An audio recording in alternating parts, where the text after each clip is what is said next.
৭২ সংখ্যক গণৰাজ্য দিৱসৰ দিনাই গুৱাহাটী বিশ্ববিদ্যালয়ত ছাত্ৰ মুক্তি সংগ্ৰাম সমিতিৰ প্ৰতিবাদ বিশ্ববিদ্যালয়ৰ প্ৰাংগণত 12 ঘণ্টীয়া অনশনত বহিল ছাত্ৰ মুক্তি সংগ্ৰাম সমিতিৰ সদস্যসকল কা বাতিল আৰু অখিল গগৈৰ মুক্তিৰ দাবীত এই 12 ঘণ্টীয়া অনশনৰ কাৰ্যসূচী ৰূপায়ণ কৰে সংগঠনটোৱে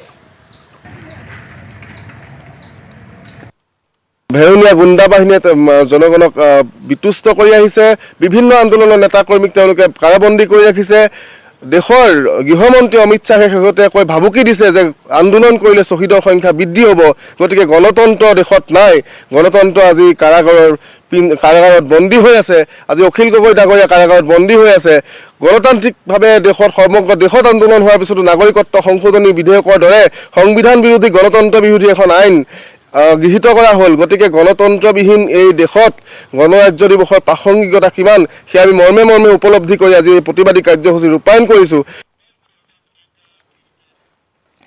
ৰাজপথত চলিল টিকটিকিয়া ৰঙা চৰকাৰী স্কুটি কিন্তু কেতিয়া ৰাজ্যৰ ৰাজপথত চকা ঘূৰিব চৰকাৰী বুলেটৰ মেধাৱী ছাত্ৰসকলে বুলেট পাবলৈ হ'লে পূৰণ কৰিব লাগিব এটা বিশেষ চৰ্ত শিক্ষামন্ত্ৰী ডক্টৰ হিমন্ত বিশ্ব শৰ্মাই বান্ধি দিলে এই বিশেষ চৰ্তটো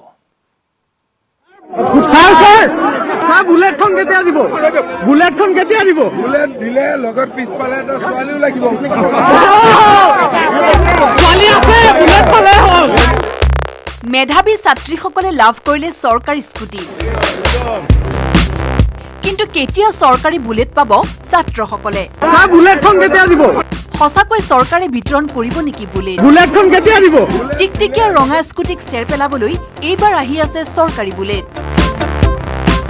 এই চৰকাৰী বুলেট প্ৰসংগৰ অৱতাৰণা কৰিছিল খুদ শিক্ষামন্ত্ৰী ডক্টৰ হিমন্ত বিশ্ব শৰ্মাই উচ্চতৰ মাধ্যমিক চূড়ান্ত পৰীক্ষাত সুখ্যাতিৰে উত্তীৰ্ণ ছাত্ৰীসকলক স্কুটি বিতৰণৰ পাছত ছাত্ৰসকলৰ প্ৰশ্নৰ উত্তৰত বিভিন্ন স্থানত ল'ৰাসকলক বুলেট দিয়াৰ প্ৰতিশ্ৰুতি দিবলৈ বাধ্য হৈছিল শিক্ষামন্ত্ৰী ইয়াৰ পাছত মন্ত্ৰীগৰাকী যলৈকে গৈছে তাতেই সন্মুখীন হৈছে ছাত্ৰসকলৰ প্ৰশ্নৰ বুলেটখন কেতিয়া দিব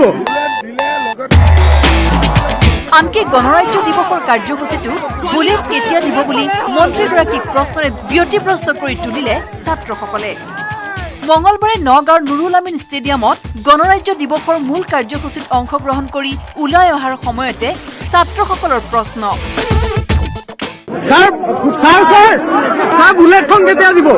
বুলেটখন কেতিয়া দিব কিন্তু কেতিয়া ৰাজ্যৰ ৰাজপথত ঘূৰিব চৰকাৰী বুলেটৰ চকা চৰকাৰী বুলেট পাবলৈ হ'লে পূৰণ কৰিব লাগিব এটা বিশেষ চৰ্ত কিন্তু ছাত্ৰসকলক বান্ধি দিয়া এই বিশেষ চৰ্তটো কি স্বভাৱসুলভ ৰসিকতাৰে উত্তৰ দিলে মন্ত্ৰী ডক্টৰ শৰ্মাই বুলেটখন কেতিয়া দিব বুলেট দিলে লগত পিছফালে এটা ছোৱালীও লাগিব মন্ত্ৰীৰ চৰ্ত পূৰণৰ বাবেও সাজু ছাত্ৰসকল পিছত বহাৰ বাবে ছোৱালী ৰেডি এতিয়া বুলেটলৈহে অধীৰ অপেক্ষা ছাত্ৰসকলৰ ছোৱালী আছে বুলেট পালে হ'ল বুলেটখন কেতিয়া দিব বুলেট দিলে লগত পিছফালে এটা ছোৱালীও লাগিব ছোৱালী আছে বুলেট পালে হ'ল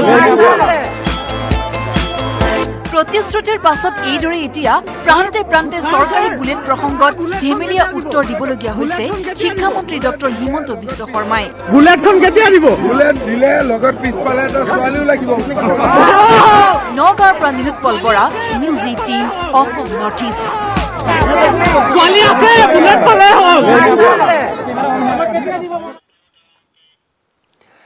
মন্ত্ৰী হিমন্ত বিশ্ব শৰ্মাৰ মুখৰ পৰা অহৰ্নিশে বৰষিছে সমালোচনাৰ অগ্নি আজমল কংগ্ৰেছ অসম জাতীয় পৰিষদ ৰাজ্যৰ দল সদৌ অসম ছাত্ৰ সন্থা মন্ত্ৰীগৰাকীৰ সমালোচনাৰ পৰা বাদ নপৰিল ৰাজনৈতিক অৰাজনৈতিক সংগঠন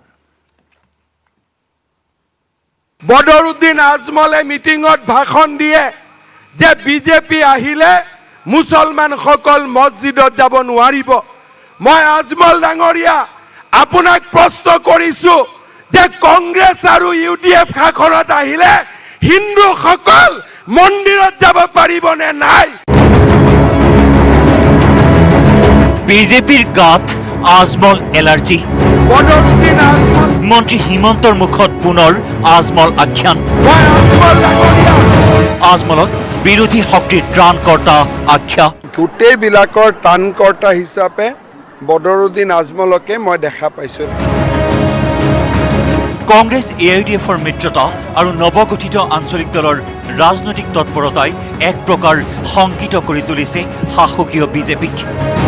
এই কথাৰ উমান পোৱা গ'ল খোদ মন্ত্ৰী ডক্টৰ হিমন্ত বিশ্ব শৰ্মাৰ ভাষ্যত। মন্ত্ৰী হিমন্ত যলৈকে গৈছে তাতেই টানি আনিছে আজমল প্ৰসংগ। বাদ নপৰিল গণৰাজ্য দিৱসৰ কাৰ্যসূচীৰ সময়তো হিমন্তৰ মুখত আজমল আখ্যান।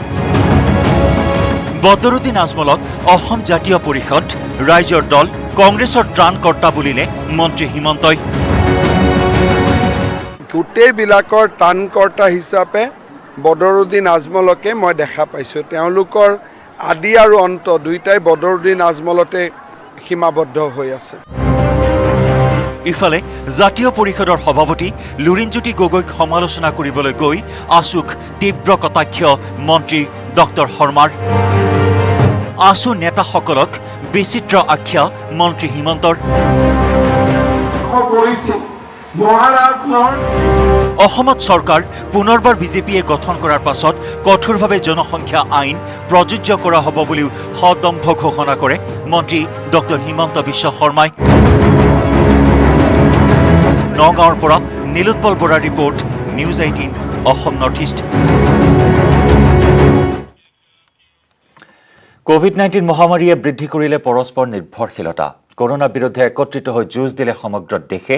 ভেকচিন প্ৰদানৰ ঘোষণাৰ পাছত পুনৰ প্ৰয়োজন হ'ব সকলোৰে সঁহাৰিৰ। একত্ৰিত শক্তিৰে দেশৰ পৰা আমি নিৰ্মূল কৰিব লাগিব কৰোনা মহামাৰী। এই ক্ষেত্ৰত প্ৰতিটো খোজতে আপোনালোকৰ সহযোগী হ'ব নেটৱৰ্ক 18। সেই উদ্দেশ্যেৰেই নেটৱৰ্ক 18এ আৰম্ভ কৰিছে campaign Sanjeevani, a shot of life. সকলো সুৰক্ষিত নহ'লে কোনো সুৰক্ষিত হ'ব নোৱাৰে। এই বিশ্বাসেৰেই প্ৰতিগৰাকী ভাৰতীয়ৰ বাবে ভেকচিন সুনিশ্চিত কৰাৰ লক্ষ্য নেটৱৰ্ক 18ৰ।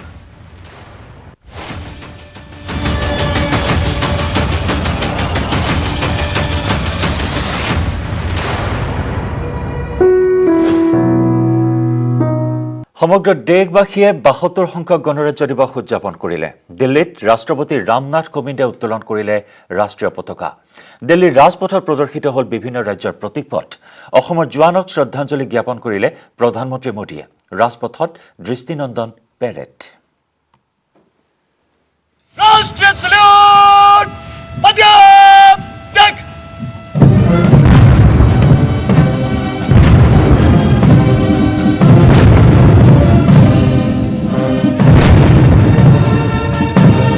বিশ্ববাসী সাক্ষী হল ভাৰতীয় সেনাৰ শৌৰ্য বীৰ্যৰ। দেশে উদযাপন কৰিলে ৭২ সংখ্যক গণৰাজ্য দিৱস। গণৰাজ্য দিৱসৰ পেৰেডত কেইবাটাও নতুন সংযোজন। কোভিড প্ৰটকল মানি দিল্লীৰ ৰাজপথত অনুষ্ঠিত হয় ৭২ সংখ্যক গণৰাজ্য দিৱসৰ বৰ্ণিল অনুষ্ঠান।